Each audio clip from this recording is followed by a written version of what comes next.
নমস্কার বন্ধুরা, আজকে নতুন একটা ভিডিও নিয়ে এসেছি। নতুন অ্যানালিসিস, সব কিছু নতুন কালকের জন্য।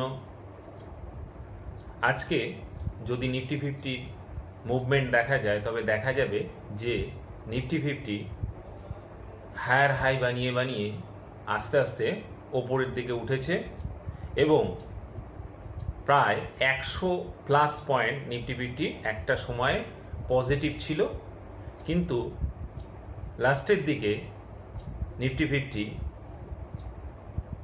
24,620-তে বন্ধ হয়েছে। 77 পয়েন্ট পজিটিভে নিফটি ফিফটি বন্ধ হয়েছে। ইন্ডিয়া ভিক্স দেখলে পরে দেখা যাবে যে ইন্ডিয়া ভিক্স 4.89% নেগেটিভে বন্ধ হয়েছে।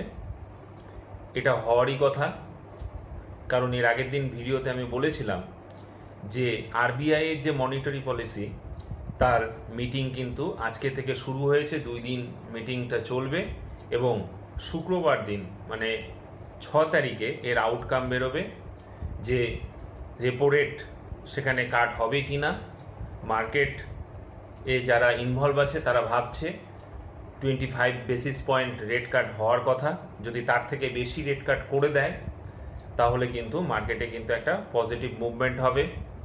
মার্কেট কিন্তু একটা সেটেল ডাউনের দিকে যাচ্ছে এবং এই সময়টা মনিটারি পলিসির আগে কিন্তু এই জিনিসটাই হয়। তো শুক্রবার দিন মার্কেটে যখন মার্কেট আওয়ারে 10টার সময় মনিটারি পলিসি ডিক্লেয়ার হবে, তখন কিন্তু মার্কেটে একটা মুভমেন্ট দেখা যাবে। তার জন্যই কিন্তু ইন্ডিয়া ভিক্স আস্তে আস্তে সেটেল ডাউন হচ্ছে। তো আমি এর আগের দিন যেটা বলেছিলাম 528-এ একটা সাপোর্ট আছে, সেই সাপোর্টেই কিন্তু আজকে নিফটি ফিফটি একটা সাপোর্ট নেয় এবং তারপরে হায়ার হাই বানিয়ে বানিয়ে আস্তে আস্তে ওপরের দিকে উঠতে থাকে। একটা সময় দেখা গেছিল যে 100 পয়েন্ট পজিটিভ হয়ে গেছিল নিফটি ফিফটি, কিন্তু লাস্টে 77 পয়েন্ট পজিটিভে বন্ধ হয়। তো সমস্ত কিছু বিচার বিবেচনা করে আমার কালকের জন্য যে সাপোর্ট আর রেজিস্ট্যান্সগুলো হবে, ফার্স্ট সাপোর্ট হবে 24,555, তারপর 24,528, তারপর 24,306, তারপর 24,201। ফার্স্ট রেজিস্ট্যান্স হবে 24,651, তারপর 24,762, তারপর 24,813, তারপর 24,908। এই পয়েন্টগুলো আপনারা মার্ক করুন।